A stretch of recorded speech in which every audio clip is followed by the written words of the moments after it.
ये चमक ये दमक फूलवन सी महक सिरकार सब तुम्हीं से है।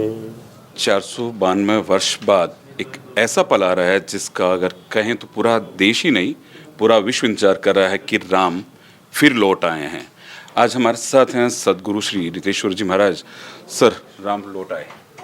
राम लौट आए और ऐसे लौट आए कि पूरे देश की जो आत्मा सुप्त थी, संस्कारें भटक रही थीं, युवा कहीं न कहीं अटक रहे थे मैकोले की शिक्षा पद्धति में, परंतु एक राम के लौट आने से उन सारी चीज़ों में सांकेतिक रूप से जागरण तो आ गया है।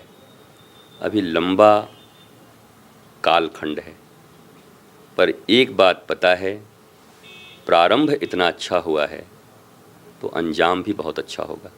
मुझे पक्का विश्वास है कि भारतीय युवा, सनातनी युवा, राष्ट्रवादी सोच के लोग जागृत हुए हैं और भगवान राम ने उनके भीतर में मंथन कर दिया है। इस रामलला के मंदिर ने और उनकी प्राण प्रतिष्ठा समारोह ने विष निकल के चले जाएंगे, अमृत आने का समय आ गया है।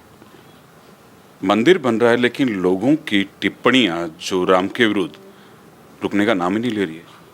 जब भगवान राम इस धराधाम पर मनुष्य के रूप में अपनी लीलाएं कर रहे थे, क्योंकि नित्य लीला तो सदा चलती हो, कभी समाप्त नहीं होती, तब भी इस धराधाम पर भगवान राम को बुरे बोलने वाले लोगों की कमी नहीं थी।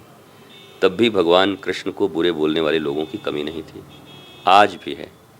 परंतु आज जिन परिस्थितियों से हम गुजर रहे थे, उन विषम परिस्थितियों में एक प्रकाश की इतनी दिव्य पुंज के रूप में यह मंदिर का निर्माण हुआ है और ये प्राण प्रतिष्ठा हो रही है कि मैं एक ही चीज़ कह सकता हूँ, अब मोहि भरोस भई भा हनुमंता, बिनु हरि कृपा मिले ही नहीं संता। भगवान की ऐसी कृपा हुई है संतों के संघर्ष से, भारतवासियों के संघर्ष से, बलिदान से, और उन दलों, उन संगठनों के कटिबद्धता और प्रतिबद्धता से कि आज हम ये भारत में रामलला के उत्सव महीना में बोलूं, सप्ताह तो बोल नहीं सकता, महीनों से उत्सव शुरू हो गया है, वर्ष में बोलूं या मैं बोलूं कि भगवान रामलला के इस प्राण प्रतिष्ठा समारोह के साथ ही भारत और दुनिया में शाश्वत आनंद का दौर आ गया है। अभी जब प्रेस कॉन्फ्रेंस कर रहे थे, बात हुई थी सनातन बोर्ड की। क्या आपको लगता है कि सनातन बोर्ड अब बनना चाहिए? श्री आनंदम धाम ये मांग सरकार से व्यक्तिगत मैं और सनातन भारत संघ, जो एक बहुत विराट ऑर्गेनाइजेशन है, लाखों लोग इसके सहयोगी हैं, ये मांग कर रहे हैं कि अब सनातन शिक्षा बोर्ड भारत को दी जाए। हमारा कोई मांग किसी कास्ट, क्रीड एंड रिलीजन के लिए नहीं है, मानवीय मूल्यों की रक्षा के लिए, समाज में आनंद, प्रेम, शांति और धर्म के स्थापना के लिए, सत्य न्याय की स्थापना के लिए, विदेशियों की शिक्षा से मुक्त होकर, मैं नहीं कहता कि विदेशी की शिक्षा खराब है, अच्छी है, उनके लिए अच्छी होगी, उनके देश के लिए, उनकी संस्कृति के अनुरूप है।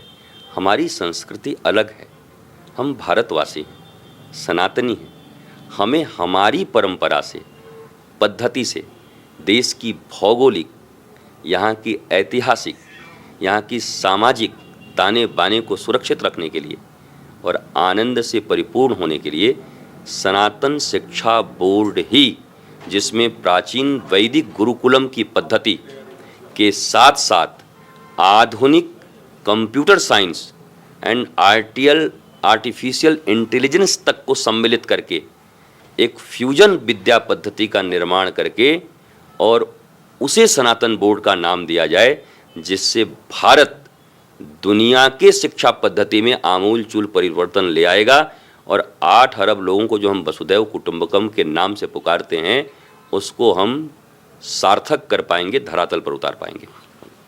आप अब तक मुझे लगता है कई बार अयोध्या जा चुके हैं, अभी जब लास्ट बार के किस तरह का अयोध्या लगता है? मैं अभिभूत था, यद्यपि ये क्रिएटेड लग सकता है, मैं कई बार अयोध्या गया। एक अजीब सी संगीनी लगती थी पुलिस के बीच में, सैनिकों के साए में, और हर समय कुछ अनहोनी हो जाए, और एक उदासीपन, रूखापन सरकारों का। पर अब अयोध्या में रस है, रसो वही सह। वो श्री राम के आगमन, राम लौट आए, तो अयोध्या के बच्चे बच्चे और जन जन में इस उत्साह को देखा जा सकता है। वहाँ किसी जाति की बात आप नहीं सुनोगे। अयोध्यावासी आज गौरवान्वित हैं।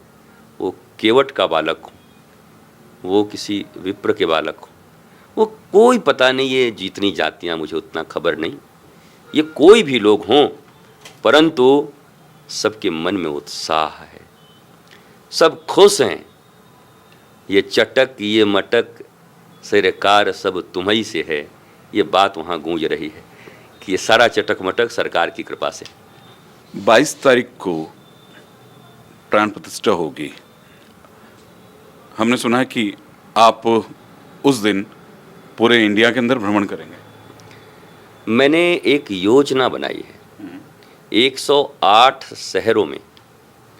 उस दिन अयोध्या के कार्यक्रम को लाइव देखने के बाद जो उपस्थित रहेंगे, उपस्थित होकर जिनको लाइव देखना है, उसके बाद 108 शहरों में एक साथ एक सुंदर छोटी सी यात्रा, दीपोत्सव और कीर्तन 108 शहरों में श्री आनंदम धाम के इस सुंदर सनातनी ध्वज के नीचे, जो शांति और धर्म और प्रेम का परिचायक है, ये मनाया जाएगा। और मैं स्वयं इस देश के कई राज्यों के उत्सव में उस दिन शामिल होऊंगा। थोड़ी हवाई सहायता और कुछ सहायताएं मुझे मिलेंगी, मैं ले रहा हूं, तो उससे मैं कई जगह लाखों लोगों के बीच उत्सव में सम्मिलित रहूंगा।